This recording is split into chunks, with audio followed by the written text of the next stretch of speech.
वादी विच शांति कायम करन दे लई दिल्ली तो एक सर्व पार्टी वफद 4 सितंबर नूं कश्मीर जाएगा। कश्मीर दे वड्डे हिस्से चों कर्फ्यू हटा दिता गया है, हालांकि धारा 144 अजे भी लागू है।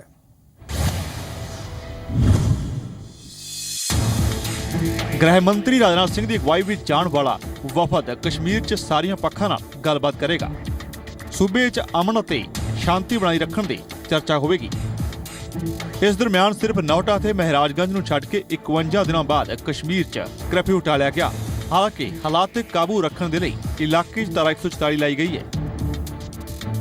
इस दौरान 10 जां उस तों वध लोकां दे इकट्ठे होण ते पाबंदी रहेगी।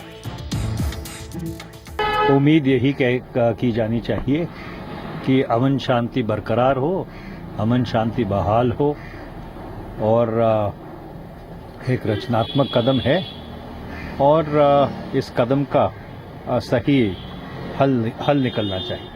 कश्मीर च 8 जुलाई नूं बुरहान वानी दे इनकाउंटर तो बाद हिंसा की शुरुआत हुई सी। कश्मीर च हुई हिंसा च 2 पुलिस मुलाजमां समेत 68 लोग मारे गए ने। करीब 8000 लोग इस दरम्यान फट्टड़ होए ने। जख्मी लोगों चों 4500 तो वध पुलिस वाले भी शामिल ने। वखवादियों ने कश्मीर च 1 सितंबर तक बंद का ऐलान भी किया हुआ है। न्यूज़ रिपोर्ट जी।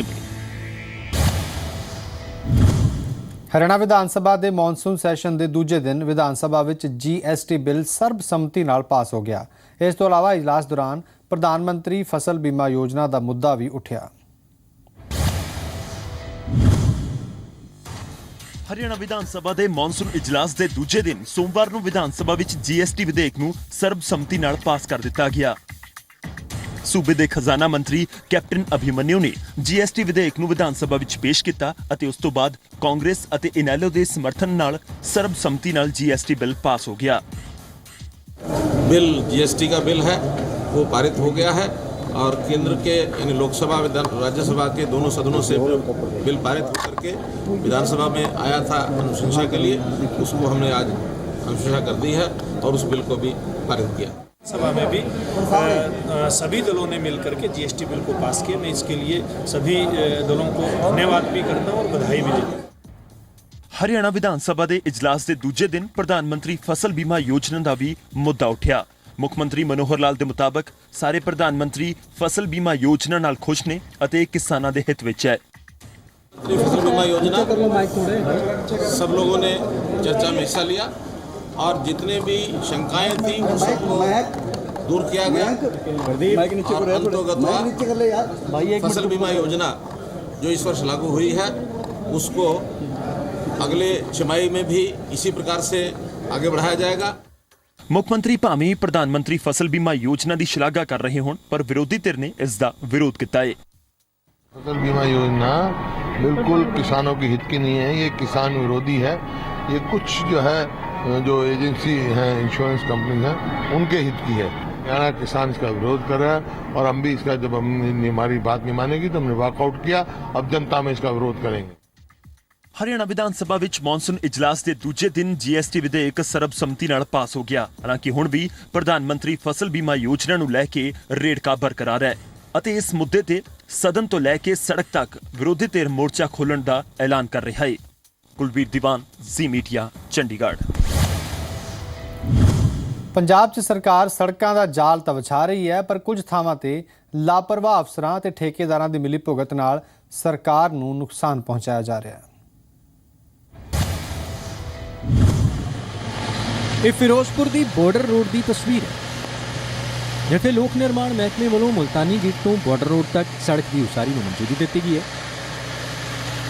ਪਰ ਠੇਕੇਦਾਰ ਗਲਤ ਤਰੀਕੇ ਨਾਲ ਸੜਕ ਦੀ ਉਸਾਰੀ ਕਰ ਰਿਹਾ ਜਿਸ ਨਾਲ ਕਿ ਸੜਕ ਤੇ ਪਾਈ ਗਈ ਬਜਰੀ ਪੂਰੀ ਤਰ੍ਹਾਂ ਨਾਲ ਉਖੜ ਗਈ। ਦਰਅਸਲ ਮੀਂਹ ਦੇ ਵਿੱਚ ਸੜਕਾਂ ਦੀ ਉਸਾਰੀ ਨਹੀਂ ਕੀਤੀ ਜਾਂਦੀ ਪਰ ਲੋਕਾਂ ਦੇ ਮੁਤਾਬਕ ਨਿਯਮਾਂ ਨੂੰ ਛਿੱਕੇ ਟੰਗ ਸੜਕ ਬਣਾਈ ਗਈ ਜਿਸ ਦਾ ਨਤੀਜਾ ਸਭ ਦੇ ਸਾਹਮਣੇ। ਰਾਤ ਵੀ ਬੰਦੇ 2-3 ਡਿੱਗੇ ਵੀ ਮੋਟਰਸਾਈਕਲ ਉੱਤੇ ਸਲਿੱਪ ਕਰ ਜਾਂਦੇ ਆ। ਲੋਕ ਵੀ ਇਹਦੇ 'ਚ ਘੱਟ ਕਾਲਾ ਤੇਲ ਪਾ ਲੈਂਦੇ ਆ, ਪਾ ਕੇ ਲੈ ਜਾਂਦਾ ਨੇ। ਆ ਵੇਖ ਲਓ ਕਿੰਨੀ ਕੁ ਸੜਕ ਜੰਮੀ ਹੈ ਤੇ ਅੱਗੇ ਵੀ ਇਹਦੇ ਟੋਏ ਖੱਡੇ ਬਹੁਤ ਬੜੇ ਸੀ। ਫਿਰ ਰਾਤ ਨੂੰ ਮੋਟਰਸਾਈਕਲ ਵਾਲੇ ਇੰਨਾ ਡਿੱਗਦੇ ਇੰਨੇ ਪਰੇਸ਼ਾਨ ਹੁੰਦੇ ਆ ਕਿ ਕੋਈ ਹੱਦ ਨਹੀਂ ਕਿਉਂਕਿ ਹਨੇਰੇ 'ਚ ਆਉਂਦੇ ਆ। ਮੋੜ ਹੈਗਾ ਬਜਰੀ ਸਾਰੀ ਖਿਲਰੀ ਹੈ, ਜਿਹੜਾ ਮੋੜ ਕੱਟਦਾ ਉਹ ਹੀ ਆ ਵਰਦਾ, ਕੋਈ ਪੁੱਛ ਗਿੱਛ ਨਹੀਂ ਇੱਥੇ। ਮਹਿਕਮੇ ਦੇ ਅਫਸਰਾਂ ਤੋਂ ਇਸ ਬਾਰੇ ਪੁੱਛਿਆ ਗਿਆ ਤਾਂ ਉਹਨਾਂ ਕਿਹਾ ਕਿ ਕੰਮ ਠੇਕੇਦਾਰ ਕਰਦਾ ਹੈ, ਠੇਕੇਦਾਰ ਨੂੰ ਪੈਸੇ ਕੰਮ ਤੋਂ ਬਾਅਦ ਦਿੱਤੇ ਜਾਂਦੇ ਨੇ। ਤੇ ਜੇ ਕੁਝ ਗਲਤ ਹੋਇਆ ਤਾਂ ਉਸ ਦੇ ਖਿਲਾਫ ਕਾਰਵਾਈ ਹੋਵੇਗੀ। ਨਹੀਂ, ਠੇਕੇਦਾਰ ਦੀ ਗਲਤੀ ਹੈ। ਜੇ ਕੋਈ ਵਿਭਾਗੀ ਗਲਤੀ ਹੈ ਅਸੀਂ ਉਹਤੇ ਕਾਰਵਾਈ ਕਰਾਂਗੇ। ਉਹਨੂੰ ਜਿਹੜੇ ਕੰਮ ਖਤਮ ਕਰਨ ਤੋਂ ਬਾਅਦ ਹੀ ਚੈੱਕ ਕਰਕੇ ਉਹਦੀ ਅਦਾਇਗੀ ਕੀਤੀ ਜਾਂਦੀ ਹੈਗੀ। ਉਧਰ ਡਿਪਟੀ ਕਮਿਸ਼ਨਰ ਨੇ ਮੰਨਿਆ ਕਿ ਸੜਕ ਉਸਾਰੀ ਲਈ ਇੱਕ ਖਾਸ ਤਾਪਮਾਨ ਦੀ ਜ਼ਰੂਰਤ ਹੁੰਦੀ ਹੈ। ਉਹਨਾਂ ਕਿਹਾ ਕਿ ਜੇ ਨਿਯਮਾਂ ਦੀ ਉਲੰਘਣਾ ਹੋਈ ਤਾਂ ਕਾਰਵਾਈ ਹੋਵੇਗੀ। ਇੰਨੀ ਸਪੈਸੀਫਿਕੇਸ਼ਨ ਹੋਵੇ, ਇੰਨਾ ਟੈਂਪਰੇਚਰ ਹੋਵੇ, ਗ੍ਰੇਡ ਮਿਕਸ ਫਾਰਮੂਲਾ ਹੈਗਾ, ਜੇ ਕਿਸੇ ਨੇ ਵਾਇਲੇਟ ਕੀਤਾ ਹੈ ਵਿਲ ਟੇਕ ਐਕਸ਼ਨ। ਸਰਕਾਰ ਦਾ ਕੋਈ ਨੁਕਸਾਨ ਹੋਇਆ ਉਹਦੀ ਅਸੀਂ ਪੜਤਾਲ ਕਰਾਉਂਦੇ ਹਾਂ। ਜਿਹੜਾ ਬੰਦਾ ਕੋਈ ਭਾਵੇਂ ਐਕਸ਼ਨ ਜ਼ਿੰਮੇਵਾਰ ਹੋਵੇ, ਐਸਡੀ ਹੋਵੇ, ਵਿਲ ਟੇਕ ਐਕਸ਼ਨ। ਤਸਵੀਰਾਂ ਬਿਆਨ ਕਰ ਰਹੀਆਂ ਨੇ ਕਿ ਲਾਪਰਵਾਹੀ ਹੋਈ ਹੈ। ਸਰਕਾਰ ਵੱਲੋਂ ਵਿਕਾਸ ਕਾਰਜ ਕਰਵਾਏ ਜਾ ਰਹੇ ਨੇ, ਪਰ ਕੁਝ ਲਾਪਰਵਾਹ ਅਫਸਰ ਕੰਮ ਕਰਵਾਉਣ ਨੂੰ ਲੈ ਕੇ ਸੰਜੀਦਾ ਨਹੀਂ ਨੇ। ਗੁਰਦਰਸ਼ਨ ਸੰਧੂ, ਜ਼ੀ ਮੀਡੀਆ, ਫਿਰੋਜ਼ਪੁਰ। ਬੱਬੇਹਾਲੀ ਛਿੰਝ ਮੇਲੇ ਵਿੱਚ ਅੱਜ ਪੰਜਾਬ ਦੇ ਕੈਬਨਿਟ ਮੰਤਰੀ ਬਿਕਰਮ ਮਜੀਠੀਆ ਪੇਂਡੂ ਖੇਡਾਂ ਦੀ ਸ਼ੁਰੂਆਤ ਕਰਨਗੇ। ਇਸ ਤੋਂ ਪਹਿਲਾਂ ਕੱਲ੍ਹ ਸਿੱਖਿਆ ਮੰਤਰੀ ਦਲਜੀਤ ਸਿੰਘ ਚੀਮਾ ਨੇ ਮੇਲੇ ਦਾ ਉਦਘਾਟਨ ਕੀਤਾ ਸੀ। ਪਹਿਲੇ ਦਿਨ ਮੇਲੇ ਵਿੱਚ ਰੈਸਲਿੰਗ ਦੇ ਮੁਕਾਬਲੇ ਕਰਾਏ ਗਏ।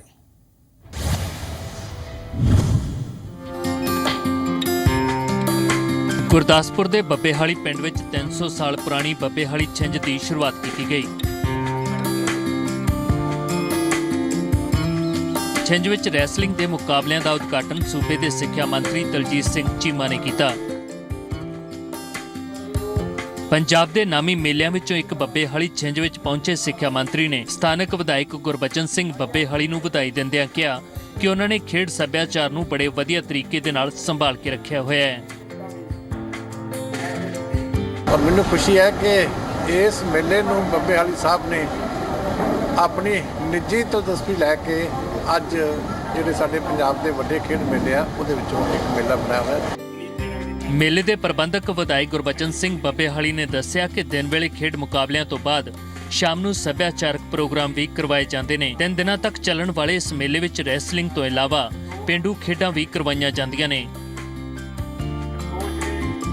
ਜਿਨ੍ਹਾਂ ਦਾ ਉਦਘਾਟਨ ਸੂਬੇ ਦੇ ਕੈਬਨਿਟ ਮੰਤਰੀ ਬਿਕਰਮ ਸਿੰਘ ਮਜੀਠੀਆ ਕਰਨਗੇ। ਬੱਬੇਹਾਲੀ ਨੇ ਦੱਸਿਆ ਕਿ ਅਖੀਰਲੇ ਦਿਨ ਸੂਬੇ ਦੇ ਮੁੱਖ ਮੰਤਰੀ ਪ੍ਰਕਾਸ਼ ਸਿੰਘ ਬਾਦਲ ਵਿਸ਼ੇਸ਼ ਤੌਰ ਤੇ ਪਹੁੰਚਣਗੇ। ਇਸੇ ਸਟੇਜ ਤੇ ਨਾਲ ਜਿਹੜੀ ਹੈ ਬਣੀ ਹੈ ਸਟੇਜ, ਉੱਥੇ ਸਮਾਜਿਕ ਚਾਈਆਂ ਬੁਰਾਈਆਂ ਨੂੰ ਦੂਰ ਕਰਨ ਵਾਸਤੇ ਨਸ਼ਿਆਂ ਦੇ ਖਿਲਾਫ ਨਾਟਕ ਵੀ ਖੇਡੇ ਜਾਣੇ ਨੇ ਤੇ ਜਿੱਥੇ ਲੋਕਾਂ ਨੇ ਆਣ ਕੇ ਇਹ ਸਾਰਾ ਵੇਖਣਾ, ਕਲਚਰ ਪ੍ਰੋਗਰਾਮ ਚੱਲਣਾ। ਤੇ 31 ਤਰੀਕ ਨੂੰ ਫਿਰ ਬਾਦਲ ਸਾਹਿਬ ਆ ਰਹੇ ਨੇ, ਖਿਡਾਰੀਆਂ ਨੂੰ ਆਸ਼ੀਰਵਾਦ ਵੀ ਦੇਣਗੇ ਔਰ ਨਾਲ ਉਹ ਜਿਹੜੇ ਖਿਡਾਰੀ ਨੇ ਉਹਨੂੰ ਇਨਾਮ ਵੀ ਦੇਣਗੇ।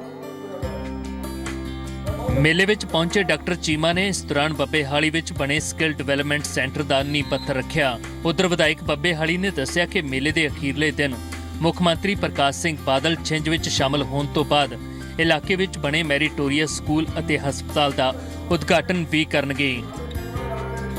ਅਜੇ ਮਹਾਜਨ, ਜ਼ੀ ਮੀਡੀਆ, ਗੁਰਦਾਸਪੁਰ।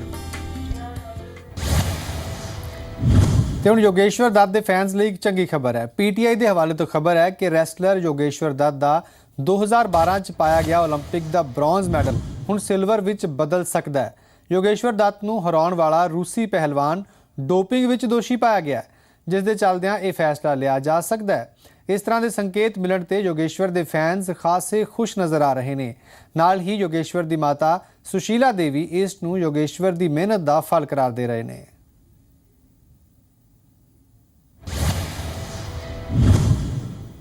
मेरे बेटे का 2012 में कांस्य पदक आया था, लेकिन वो किसी डोब में फंसने के कारण आज मेरे बेटे का सिल्वर आया हुआ है और उसकी मेहनत का भी फल मिला है। साथ साथ ही खिलाड़ियों के लिए इतनी रेख देकर उनके इसमें तो खिलाड़ियों को फायदा ही फायदा, ऐसा हो जाएगा तो और ज़्यादा गोल्ड मेडल लेकर आएंगे।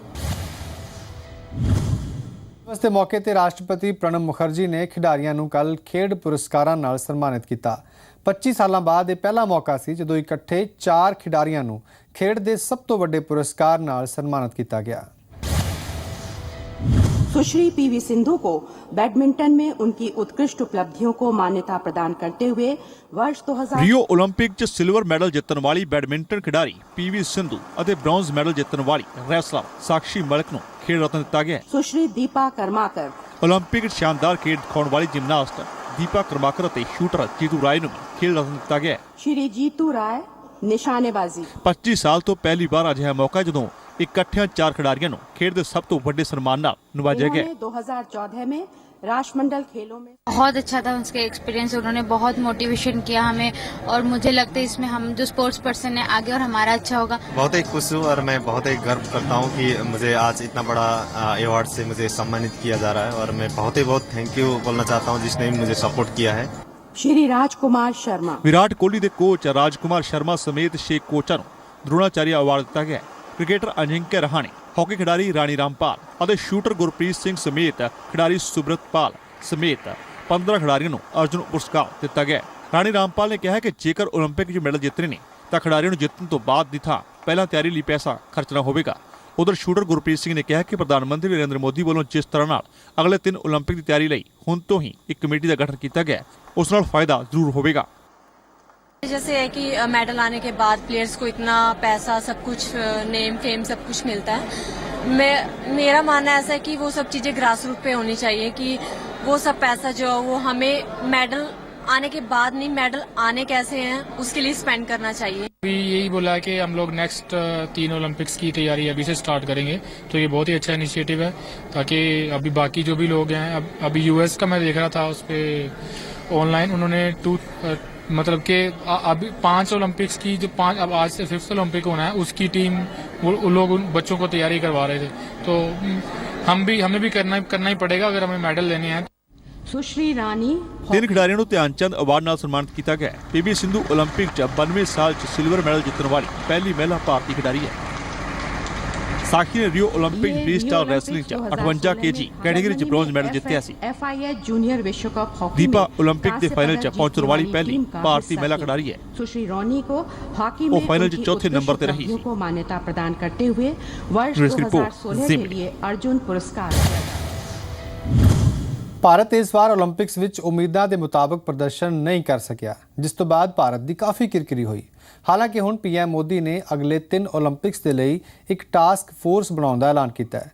ਪਰ ਅੱਜ ਵੀ ਭਾਰਤ 'ਚ ਕਈ ਅਜਿਹੇ ਖਿਡਾਰੀ ਨੇ ਜੋ ਕਿ ਸਰਕਾਰੀ ਸਹੂਲਤਾਂ ਨਾ ਹੋਣ ਦੇ ਚੱਲਦਿਆਂ ਗੁੰਮਨਾਮੀ ਦੇ ਹਨੇਰੇ ਵਿੱਚ ਗੁਆਚ ਗਏ। ਅੰਬਾਲਾ ਦੇ ਤਾਰਾ ਸਿੰਘ ਦੀ ਕਹਾਣੀ ਵੀ ਕੁਝ ਇਸੇ ਤਰ੍ਹਾਂ ਦੀ ਹੈ। ਅੰਬਾਲਾ ਕੈਂਟ ਰੇਲਵੇ ਸਟੇਸ਼ਨ ਤੇ ਸਿਰ ਤੇ ਲੋਕਾਂ ਦਾ ਸਮਾਨ ਢੋਰਿਆ ਇਹ ਸ਼ਖਸ ਇੱਕ ਬਿਹਤਰੀਨ ਹਾਕੀ ਖਿਡਾਰੀ ਹੈ, ਪਰ ਹਾਲਾਤਾਂ ਨੇ ਅੱਜ ਉਸ ਨੂੰ ਪੁਲੀ ਬੰਦ ਦੇ ਲਈ ਮਜਬੂਰ ਕਰ ਦਿੱਤਾ ਹੈ। ਇਹ तमाम ਸਰਟੀਫਿਕੇਟ ਤਾਰਾ ਸਿੰਘ ਦੀ ਕਾਮਯਾਬੀ ਦੀ ਕਹਾਣੀ ਨੂੰ ਬਿਆਨ ਕਰ ਰਹੇ ਨੇ। ਆਪਣੇ ਸ਼ਾਨਦਾਰ ਖੇਡ ਦੇ ਜ਼ਰੀਏ ਤਾਰਾ ਸਿੰਘ ਨੇ ਵਿਰੋਧੀ ਟੀਮਾਂ ਦੇ ਖਿਲਾਫ ਗੋਲ ਤੇ ਗੋਲ ਕਰਕੇ ਵਾਹ ਬਟੋਰੀ ਸੀ। 1999 ਦੇ ਵਿੱਚ ਨੈਸ਼ਨਲ ਹਾਕੀ ਪ੍ਰਤੀਯੋਗਤਾ ਵਿੱਚ ਹਰਿਆਣਾ ਵੱਲੋਂ ਖੇਡਦੇ ਹੋਏ ਤਾਰਾ ਸਿੰਘ ਨੇ ਆਪਣੇ ਖੇਡ ਦਾ ਸ਼ਾਨਦਾਰ ਪ੍ਰਦਰਸ਼ਨ ਕੀਤਾ ਸੀ। ਉਸ ਵਕਤ ਨੈਸ਼ਨਲ ਪੱਧਰ ਤੇ ਹਾਕੀ ਖੇਡਦੇ ਹੋਏ ਤਾਰਾ ਸਿੰਘ ਨੇ ਕਈ ਮੈਡਲ ਆਪਣੇ ਨਾਮ ਕੀਤੇ ਸਨ, ਪਰ ਸਰਕਾਰੀ ਸਿਸਟਮ ਵਿੱਚ ਫਸ ਕੇ ਤਾਰਾ ਸਿੰਘ ਦਾ ਪੂਰਾ ਜੀਵਨ ਆਰਥਿਕ ਤੰਗੀ ਦੇ ਵਿੱਚ ਫਸ ਗਿਆ ਅਤੇ ਉਹ ਹਾਕੀ ਨੂੰ ਛੱਡ ਕੇ ਕੁਲੀ ਬਣ ਗਿਆ। मैं नेशनल लेवल तक खेला हूँ, जिसमें हॉकी में था मैं, तो उसमें मेरी सेंटर फॉरवर्ड पोजीशन थी। उसमें हमने कई बार स्टेट भी जीती है, विनर रहे हैं, और नेशनल में भी हमारे पूरे ऑल इंडिया में 2nd पोजीशन थी। मतलब कि जिस हिसाब से हम खेले हैं या हमने करा है उस हिसाब से हमें बेनिफिट नहीं मिल पाया, जिसके कारण मुझे कुलीगिरी करनी पड़ रही है।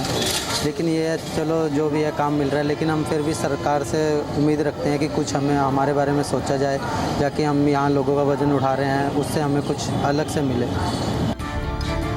ਦਰਅਸਲ ਜਦੋਂ ਤਾਰਾ ਸਿੰਘ ਨੂੰ ਸਰਕਾਰ ਤੋਂ ਕੋਈ ਮਦਦ ਨਹੀਂ ਮਿਲੀ ਤਾਂ ਆਖਿਰਕਾਰ ਉਹ ਪਰਿਵਾਰ ਦਾ ਢਿੱਡ ਪਾਲਣ ਦੇ ਲਈ ਅੰਬਾਲਾ ਕੈਂਟ ਰੇਲਵੇ ਸਟੇਸ਼ਨ ਤੇ ਕੁਲੀ ਦਾ ਕੰਮ ਕਰਨ ਲੱਗਿਆ। ਇਹਨਾਂ ਸਭ ਸਹਿਣ ਦੇ ਬਾਅਦ ਵੀ ਤਾਰਾ ਸਿੰਘ ਦਾ ਹਾਕੀ ਤੋਂ ਮੋਹ ਭੰਗ ਨਹੀਂ ਹੋਇਆ। ਤਾਰਾ ਰੋਜ਼ ਆਪਣੇ ਬੱਚਿਆਂ ਨੂੰ ਹਾਕੀ ਖਿਡਾਉਣ ਦੇ ਲਈ ਸਟੇਡੀਅਮ ਲੈ ਕੇ ਜਾਂਦਾ ਹੈ। जी बहुत अच्छा खेले हैं जी, पर अब तक इसकी मेहनत का फल नहीं मिला। ਹਰਿਆਣਾ ਸਰਕਾਰ ਆਪਣੀ ਖੇਡ ਨੀਤੀ ਦੀ ਤਾਰੀਫ ਕਰਨਾ ਨਹੀਂ ਭੁੱਲਦੀ ਹੈ, ਪਰ ਜਦੋਂ ਤਾਰਾ ਸਿੰਘ ਦੇ ਮਾਮਲੇ ਵਿੱਚ ਖੇਡ ਮੰਤਰੀ ਅਨਿਲ ਵਿਜ ਤੋਂ ਪੁੱਛਿਆ ਗਿਆ ਤਾਂ ਉਹਨਾਂ ਦਾ ਜਵਾਬ ਕੁਝ ਅਜਿਹਾ ਸੀ। और देखो उसका केस आएगा, अगर हम स्टडी करेंगे, अगर उसका कोई बनता होगा तो जरूर करेंगे। ਇਸ ਖਿਡਾਰੀ ਨੂੰ ਜੇਕਰ ਸਰਕਾਰ ਵੱਲੋਂ ਸਹੂਲਤਾਂ ਮਿਲਦੀਆਂ, ਇਹ ਖਿਡਾਰੀ ਜੇਕਰ ਗੁੰਮਨਾਮੀ ਦੇ ਹਨੇਰੇ ਵਿੱਚ ਨਾ ਜਾਂਦਾ ਤਾਂ ਸ਼ਾਇਦ ਅੱਜ ਹਾਕੀ ਦੇ ਵਿੱਚ ਭਾਰਤ ਦੇ ਕੋਲ ਇੱਕ ਚਮਕਦਾਰ ਸਿਤਾਰਾ ਹੁੰਦਾ। ਅਮਨ ਕਪੂਰ, ਜ਼ੀ ਮੀਡੀਆ, ਅੰਬਾਲਾ। ਰੀਓ ਓਲੰਪਿਕਸ ਵਿੱਚ ਬਹੁਤੇ ਮੈਡਲ ਨਾ ਮਿਲਣ ਕਰਕੇ ਇਸ ਵਾਰ ਭਾਵੇਂ ਸਾਡੀ ਕਿਰਕਿਰੀ ਹੋਈ ਹੈ, ਪਰ ਫਿਰ ਵੀ ਖੇਡਾਂ ਦੇ ਪ੍ਰਤੀ ਖਿਡਾਰੀਆਂ ਦਾ ਹੌਸਲਾ ਘਟਿਆ ਨਹੀਂ ਹੈ। ਕਾਨਪੁਰ ਦੀ ਇੱਕ 12 ਸਾਲ ਦੀ ਵਿਦਿਆਰਥਣ ਨੇ 2020 ਓਲੰਪਿਕ ਦੀ ਤਿਆਰੀ ਲਈ ਇੱਕ ਵੱਡਾ ਚੈਲੰਜ ਮਨਜ਼ੂਰ ਕੀਤਾ ਹੈ। ਸ਼ਰਧਾ ਨਾਮ ਦੀ ਇਹ ਵਿਦਿਆਰਥਣ ਕਾਨਪੁਰ ਤੋਂ ਵਾਰਾਣਸੀ ਗੰਗਾ ਵਿੱਚ ਤੈਰਦੇ ਹੋਏ ਜਾਵੇਗੀ। ਰੀਓ 올림픽ਸ ਦੇ ਵਿੱਚ ਭਾਰਤੀ ਖਿਡਾਰੀਆਂ ਦੇ ਪ੍ਰਦਰਸ਼ਨ ਨੇ ਦੇਸ਼ ਵਾਸੀਆਂ ਨੂੰ ਨਿਰਾਸ਼ ਕੀਤਾ। ਲਿਹਾਜ਼ਾ ਹੁਣ ਆਮ ਲੋਕ ਵੀ ਖੇਡਾਂ ਨੂੰ ਲੈ ਕੇ ਬੇਹੱਦ ਸਜਗ ਨਜ਼ਰ ਆ ਰਹੇ ਨੇ। ਗੰਗਾ ਦੇ ਡੂੰਘੇ ਪਾਣੀ ਵਿੱਚ ਤੈਰਾਕੀ ਦਾ ਅਭਿਆਸ ਕਰ ਰਹੀ ਇਸ ਨੰਨੀ ਜਲਪਰੀ ਨੂੰ ਦੇਖੋ। ਕਾਨਪੁਰ ਦੀ ਰਹਿਣ ਵਾਲੀ ਇਸ ਵਿਦਿਆਰਥਣ ਨੇ 올림픽 ਨੂੰ ਲੈ ਕੇ ਇੱਕ ਵੱਡਾ ਅਹਿਦ ਲਿਆ ਹੈ। ਸ਼ਰਧਾ ਨਾਮ ਦੀ ਇਹ ਵਿਦਿਆਰਥਣ ਸਿਰਫ 12 ਸਾਲ ਦੀ ਹੈ, ਪਰ ਇਸ ਦਾ ਸੁਪਨਾ ਹੈ ਕਿ ਇਹ 2020 ਦੇ ਟੋਕੀਓ 올림픽 ਦੇ ਵਿੱਚ ਨਾ ਸਿਰਫ ਹਿੱਸਾ ਲਵੇ ਬਲਕਿ ਮੈਡਲ ਵੀ ਆਪਣੇ ਨਾਮ ਕਰੇ। ਇਸ ਦੇ ਲਈ ਸ਼ਰਧਾ ਨੇ तैयारियां हुण तो ही शुरू कर दी ने। एक दफ़े यहीं पे डूब गई। हमारे पिताजी ने बस वहीं से इसको कहा कि हम इतना इसको सिखा देंगे जिससे कभी कहीं डूबे ना, मगर उसके बाद में इसके अंदर कुछ पानी सा लगाव देखा गया तो वो अपना इसको ट्रेनिंग देना शुरू कर दी। उसके बाद हमने कुछ लगाव देखा तो हमने फिर इसको छोटे मोटे कंपटीशनों में डाला शुरू कर दिया। 2.5 साल की उम्र में इसने लिम्का में अपना नाम दाखिल कर दिया। हम लोगों के हौसले बुलंद हो गए, जिससे हमने कहा हमारी बच्ची कुछ कर सकती है। वहीं से हमको एक सपना ये देखने लगे कि हमारे हिंदुस्तान में जो गोल्ड मेडल नहीं आया स्विमिंग में, तो हमारी बच्ची ला सकती। श्रद्धा ने अपनी तैयारियां ਦੇ ਲਈ ਇੱਕ ਵੱਡਾ ਅਹਿਦ ਲਿਆ। ਇਹ ਅਹਿਦ ਹੈ ਕਾਨਪੁਰ ਤੋਂ ਵਾਰਾਣਸੀ ਤੱਕ ਦੀ ਯਾਤਰਾ। ਪਰ ਰੁਕੋ, ਇਹ ਯਾਤਰਾ ਬੱਸ ਜਾਂ ਟ੍ਰੇਨ ਨਾਲ ਨਹੀਂ ਹੋਵੇਗੀ, ਬਲਕਿ ਹੋਵੇਗੀ ਗੰਗਾ ਦੇ ਰਾਤੋਂ, ਉਹ ਵੀ ਬੋਟ ਦੇ ਨਾਲ ਨਹੀਂ ਬਲਕਿ ਤੈਰਦੇ ਹੋਏ। 570 ਕਿਲੋਮੀਟਰ ਦੀ ਇਹ ਯਾਤਰਾ ਸ਼ਰਧਾ ਪਾਣੀ ਦੇ ਵਿੱਚ ਤੈਰਦੇ ਹੋਏ ਤੈਅ ਕਰੇਗੀ ਅਤੇ ਉਹ ਵੀ ਅਜਿਹੇ ਸਮੇਂ ਵਿੱਚ ਜਦੋਂ ਗੰਗਾ ਉਫਾਨ ਉੱਤੇ ਹੈ। ਪਰ ਸ਼ਰਧਾ ਨੂੰ ਇਸ ਦੀ ਪਰਵਾਹ नहीं। ये रैली 570 किलोमीटर की मेरा उद्देश्य है कि कानपुर में हमें गोल्ड मेडल लाना है और अखिलेश यादव प्रधानमंत्री से मेरा निवेदन है कि वो हमें ओलंपिक में मेरा नाम दर्ज कराएं। वैसे इत्थे जानना जरूरी है कि कानपुर विच जलपरी के नाम नाल मशहूर हो चुकी श्रद्धा लंबी दूरी की तैराकी का कारनामा पहला भी कर चुकी है। श्रद्धा ने कानपुर तो इलाहाबाद तक तैर के यात्रा पूरी की सी, जिसनू Guinness book of world records दे विच थां मिली सी। इस बार भी यात्रा विच श्रद्धा ने इसका वड्डा अहद लिया। श्रद्धा की इस पूरी यात्रा विच उन्हां दे नाल नाल निगरानी दे लई एक बोट भी जाएगी। उत्तर प्रदेश सरकार से और मुख्यमंत्री जी तक इनकी बात को पहुंचाऊंगा और इनकी जो भी मदद हो सकती और इस प्रतिभा को बढ़ाने में उत्तर प्रदेश की सरकार निश्चित तौर पे इस प्रतिभा की जितनी भी मदद हो सकती, इस प्रतिभा की मदद करने का काम उत्तर प्रदेश की सरकार करेगी। कानपुर के मस्कर घाट तो तैरते हुए बनारस तक पहुंचने दे विच श्रद्धा कामयाब होवे साडियां शुभकामनावां ने, क्योंकि श्रद्धा ने तैराकी के खेतर विच इन्नी घੱਟ उम्र दे विच जो प्राप्तियां हासिल कीतियां ने वो एक मिसाल है जो श्रद्धा नूं उसके सपनिਆਂ ਦੀ ਰਾਹ ਦੇ ਵਿੱਚ ਅੱਗੇ ਵਧਣ ਦਾ ਹੌਸਲਾ ਦੇ ਰਿਹਾ ਹੈ। ਬਿਊਰੋ ਰਿਪੋर्ट ਜ਼ੀ ਮੀਡੀਆ। ਹੁਣ ਤੁਹਾਨੂੰ ਇੱਕ ਚੰਗੀ ਖਬਰ ਦਿਖਾਉਂਦੇ ਆ ਸ਼ਿਮਲਾ ਤੋਂ, ਜਿੱਥੇ ਕਿ ਸਕੂਲਾਂ ਦੇ ਬੱਚੇ ਅੱਜਕੱਲ ਆਪਣੇ ਟਿਫਨ ਵਿੱਚ ਕੁਝ ਰੋਟੀਆਂ ਐਕਸਟਰਾ ਲੈ ਕੇ ਆਉਂਦੇ ਨੇ। ਇਹ ਰੋਟੀਆਂ ਉਹਨਾਂ ਗਰੀਬ ਲੋਕਾਂ ਲਈ ਹੁੰਦੀਆਂ ਨੇ ਜੋ ਕਿ ਭੁੱਖੇ ਰਹਿੰਦੇ ਨੇ। ਕਿਸ ਤਰ੍ਹਾਂ ਨਾਲ ਇਹ ਰੋਟੀਆਂ ਭੁੱਖੇ ਲੋਕਾਂ ਤੱਕ ਪਹੁੰਚਦੀਆਂ ਨੇ, ਰਿਪੋर्ट देखो।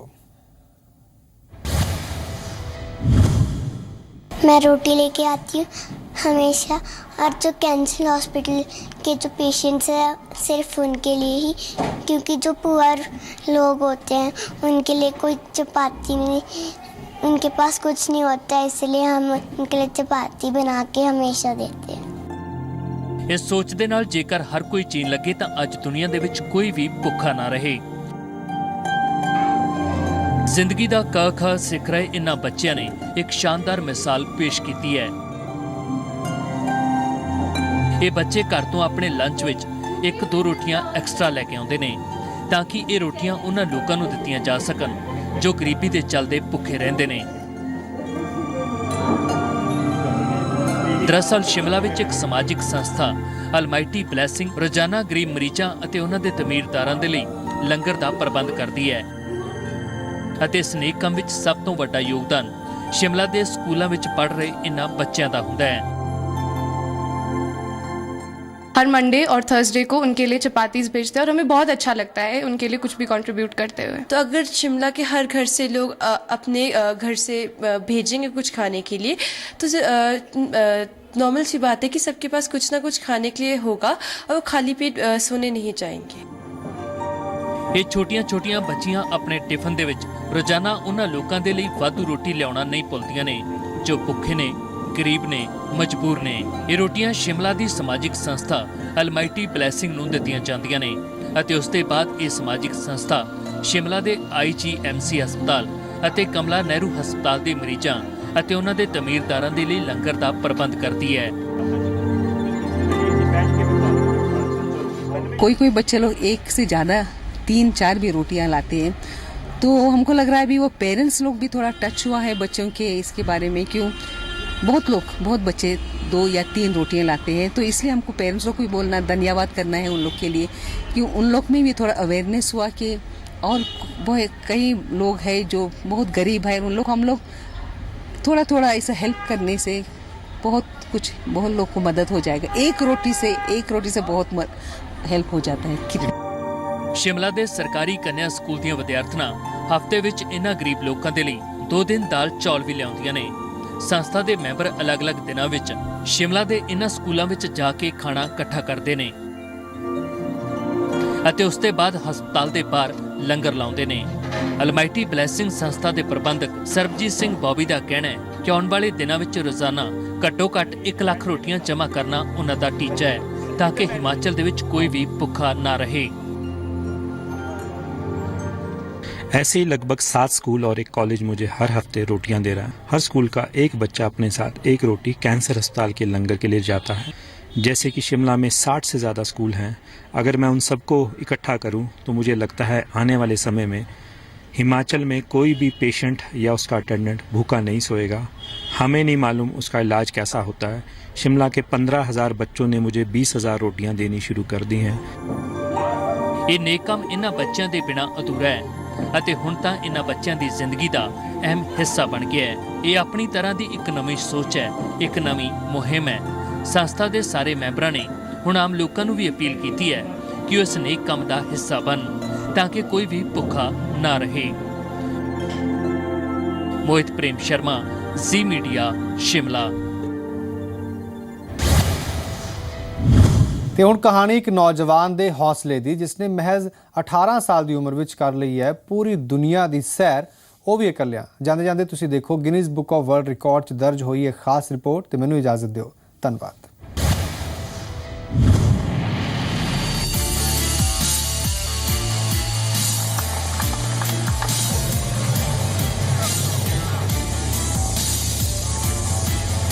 ਆਸਟ੍ਰੇਲੀਆ ਦੇ ਸਨਸ਼ਾਈਨ 에ਅਰਪੋਰਟ ਤੇ ਉਤਰੇ ਇਸ ਵਿਮਾਨ ਦੇ ਪਾਇਲਟ ਨੇ ਜ਼ਮੀਨ ਤੇ ਉਤਰਦਿਆਂ ਹੀ ਇੱਕ ਨਵਾਂ ਰਿਕਾਰਡ ਲਿਖਿਆ।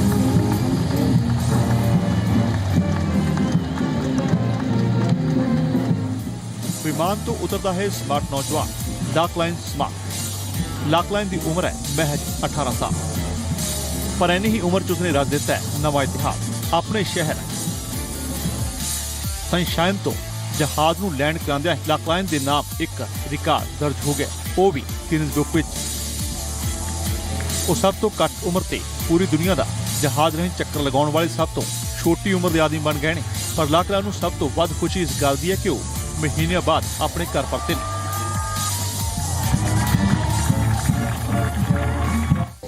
I'm just on high at the moment. That was so amazing to finally be back here in my hometown of the Sunshine Coast and landing back on the runway that I did my initial flight training on was just really special. ਲਾਕਲਾਈਨ ਨੇ ਅਜਿਹਾ ਕਾਰਨਾਮਾ ਕਰ ਦਿਖਾਇਆ ਕਿ ਉਸਦੀ ਪੂਰੀ ਦੁਨੀਆ 'ਚ ਚਰਚਾ ਹੋ ਰਹੀ ਹੈ। ਲਾਕਲਾਈਨ ਨੇ 7 ਹਫ਼ਤਿਆਂ 'ਚ ਇਕੱਲੇ ਹੀ ਜਹਾਜ਼ ਨਾਲ ਪੂਰੀ ਦੁਨੀਆ ਦਾ ਚੱਕਰ ਲਗਾਇਆ। ਇਸ ਦੌਰਾਨ ਲਾਕਲਾਈਨ ਨੇ 15 ਦੇਸ਼ਾਂ 'ਚ 24 ਠਿਕਾਣਿਆਂ ਤੇ ਬ੍ਰੇਕ ਲਿਆ। ਲਾਕਲਾਈਨ ਇਸ ਸਾਲ 4 ਜੁਲਾਈ ਨੂੰ ਦੁਨੀਆ ਦੇ ਸ਼ਹਿਰ ਤੇ ਨਿਕਲੇ ਸਨ। ਅਜਿਹਾ ਕਰਨ ਵਾਲਾ ਲਾਕਲਾਈਨ ਹੁਣ ਤੱਕ ਦਾ ਸਭ ਤੋਂ ਘੱਟ ਉਮਰ ਦਾ ਪਾਇਲਟ ਹੈ। ਰਿਪੋਰਟ ਜ਼ੀ ਮੀਡੀਆ।